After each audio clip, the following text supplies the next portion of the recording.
Olá, eu sou a professora Tati e você está no canal História em Minutos. Seja muito bem-vindo. No vídeo de hoje, nós vamos falar sobre... Antes de começar, se inscreve no nosso canal para ficar por dentro de todas as novidades. Curta o vídeo e compartilhe com seus amigos. Vem com a gente!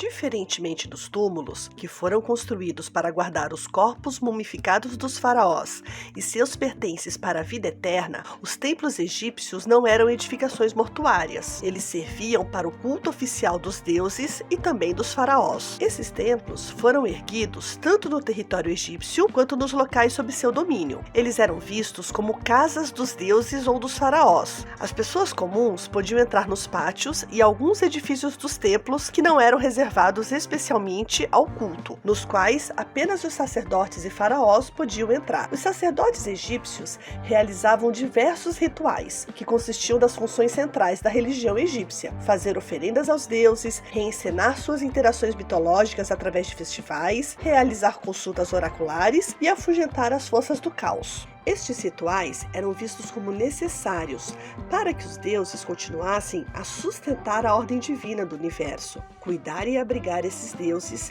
era uma obrigação dos faraós e, por isso, dedicavam enormes quantias do seu tesouro para construir e manter esses templos. A parte mais importante do templo era o santuário, que costumava conter uma imagem de culto, uma estátua do deus a quem o templo havia sido dedicado, e era a parte onde apenas o faraó e os sacerdotes podiam entrar.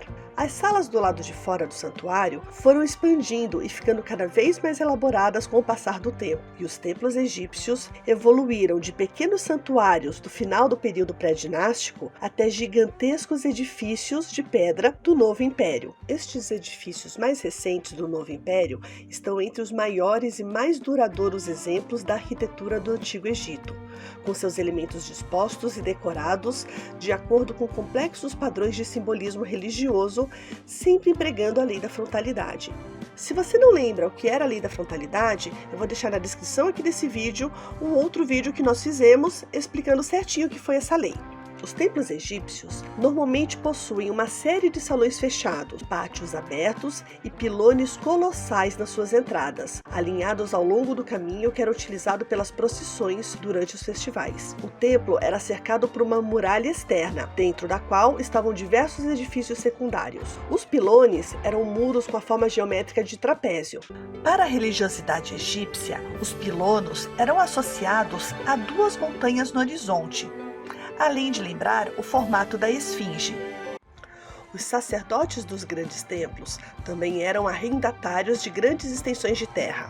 As terras pertenciam ao faraó.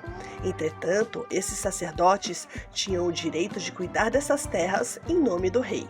Dessa forma, esses templos empregavam milhares de cidadãos comuns para satisfazer suas necessidades, sendo enormes centros econômicos e não apenas religiosos.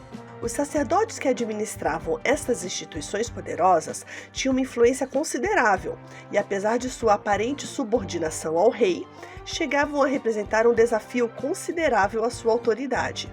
A construção de templos do Antigo Egito continuou mesmo após as invasões dos gregos e dos romanos. Apenas com a chegada do cristianismo que a religião egípcia passou a ser perseguida, e o último templo foi fechado em 550 d.C. Durante os séculos que se seguiram, os edifícios sofreram enorme destruição e abandono. Somente no século XIX que uma onda de interesse pelo Antigo Egito atingiu a Europa, dando origem a uma ciência chamada egiptologia, e levando inúmeros visitantes até o Egito. Dezenas de templos ainda existem, em diferentes estados de conservação. Alguns se tornaram célebres atrações turísticas do Egito, contribuindo de maneira significativa para a economia moderna daquele país. Egiptólogos continuam a estudar as ruínas destes templos, que continuam a ser fontes de valor inestimável sobre a antiga sociedade egípcia. Dentre todos os templos egípcios, alguns se destacam pela sua beleza, forma e importância. Não temos como falar de todos os templos egípcios nesse vídeo, porém falaremos dos mais importantes. Todos os templos a seguir merecem o nosso estudo e nossa admiração. Por uma questão de justiça, vamos adotar uma sequência cronológica. Templo de Karnak. Templo de Karnak é o maior templo do Egito. Ainda hoje, restos dele seguem sendo encontrados e o templo está sendo reconstruído. Karnak é um complexo de templos que inclui construções dedicadas aos deuses Amon, Mut e Khonsu, a tríade de deuses tebanos. Os templos que ficam ao norte de Tebas ocupavam uma área de mais de 30 mil metros quadrados. Segundo o historiador Paul Johnson, do livro História Ilustrada do Antigo Egito, foi Sesostris I quem inspirou e começou a construir o Templo de Amon em Karnak, próximo a Tebas. Praticamente todos os faraós posteriores embelezaram esse templo, demolindo algum prédio antecessor e construindo novos. Se tornou uma espécie de tradição que cada novo faraó construísse um templo em Karnak. O gigantismo desse templo refletiu o poder do clero de Tebas. Os sacerdotes tebanos eram os mais ricos e poderosos de todo o Egito. Estimativas apontam que no século 13 a.C., época de Ramsés II, mais de 20 mil pessoas trabalhavam a serviço do Templo de Karnak. O complexo é composto por 10 pilones, diversos pátios, lagos sagrados e templos. Um dos lugares mais famosos do templo é a chamada Sala Hipóstila, onde 134 colunas imensas, cada uma com 21 metros de altura e 4 metros de diâmetro, sustentavam o teto do templo. Templo de Hatshepsut.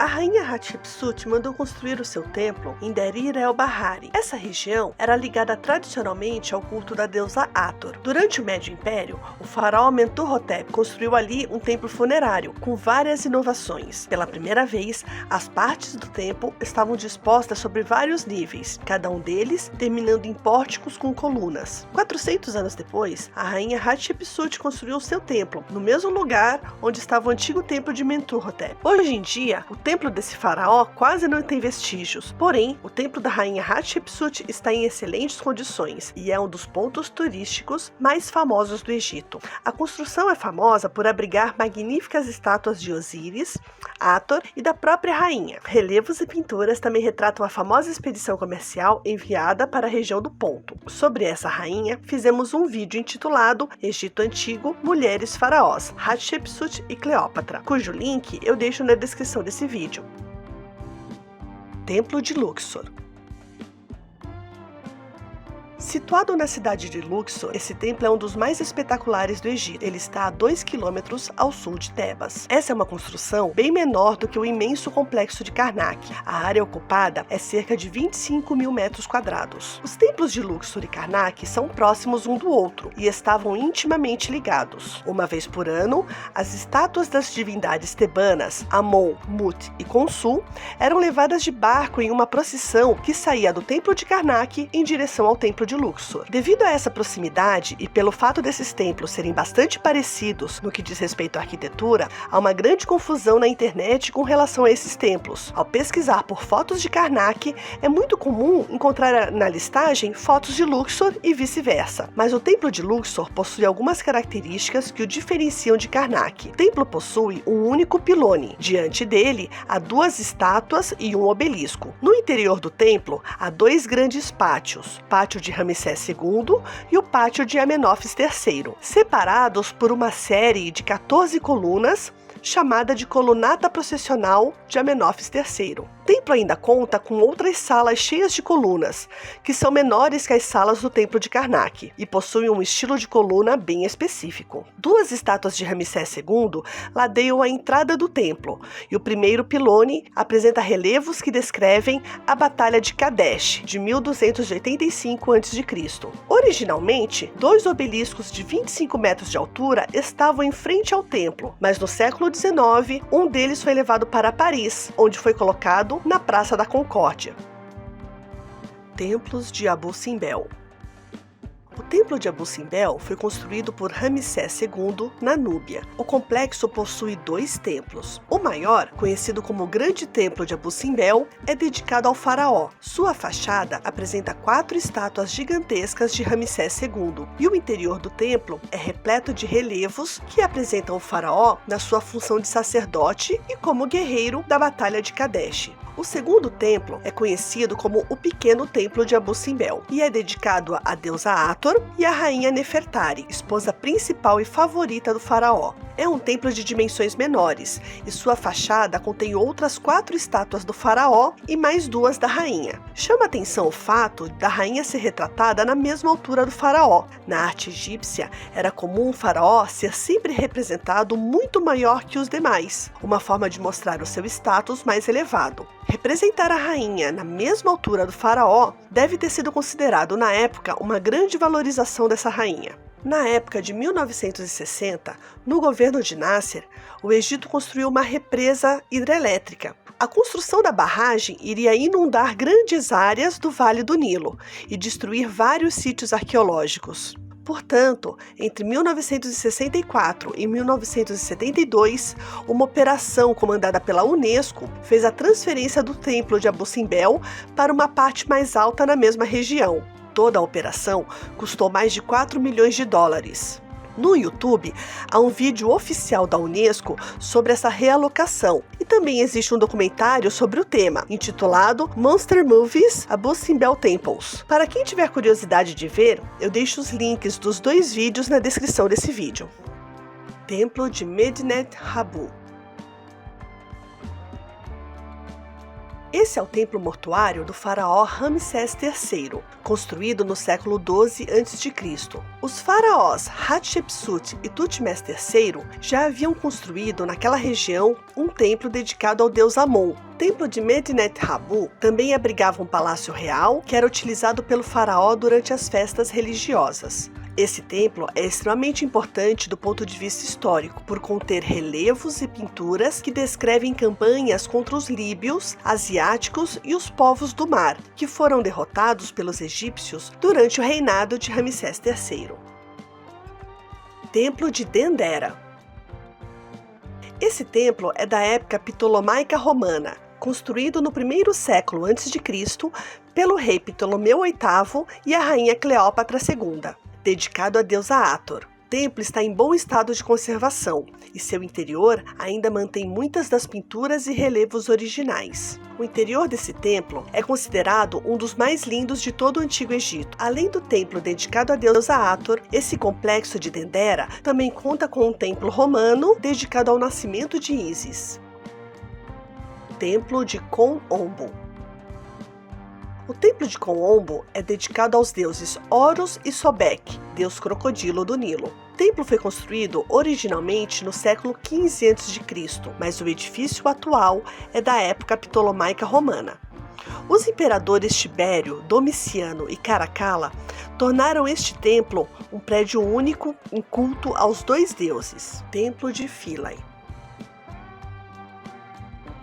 Esse templo é dedicado à deusa Ísis, deusa do amor. O templo de Philae é considerado um dos mais belos do Egito. O templo está em uma pequena ilha chamada Augíquia, no meio do Nilo, na qual só se pode chegar de barco. Segundo a lenda, quando o deus Osíris foi assassinado por seu irmão, que espalhou as partes do seu corpo por todo o Egito, sua esposa Ísis as pegou e se refugiou na ilha de Philae para reconstruí-lo com a ajuda do deus Anubis. O templo ptolomaico da deusa Ísis é apenas uma das construções da ilha, que também conta com outros templos, além do pavilhão de Trajano, construído pelo imperador romano. Esse templo de Philae é conhecido como o último refúgio da religião politeísta egípcia, que passou a sofrer constantes ataques do cristianismo nas décadas finais do Império Romano. Segundo nos conta Paul Johnson, no livro História Ilustrada do Egito, os antigos sacerdotes sofreram perseguição e pequenas basílicas cristãs foram erguidas, tanto nos pátios quanto nos salões dos templos. Philae, a ilha sagrada bastante favorecida por reis ptolomaicos e imperadores romanos, foi o último baluarte da antiga religião a cair. Mesmo depois dos imperadores romanos terem se tornado cristãos, as autoridades romanas respeitavam a trégua religiosa de Philae. Essa trégua foi mantida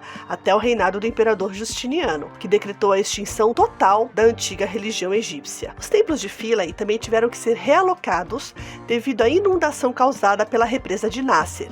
Os templos foram desmontados e reconstruídos na ilha vizinha de Augíquia. Existem diversos outros templos no Egito. Nós aqui falamos apenas dos mais importantes. Espero que você tenha gostado desse vídeo, eu fiz com todo carinho. Se você ficou com alguma dúvida ou tiver algum assunto que você queira ver aqui no nosso canal, é só deixar aqui nos comentários. Se você puder, compartilhe esse vídeo com seus amigos, deixe aqui o seu joinha e se inscreva no canal. Muito obrigada e até o próximo vídeo.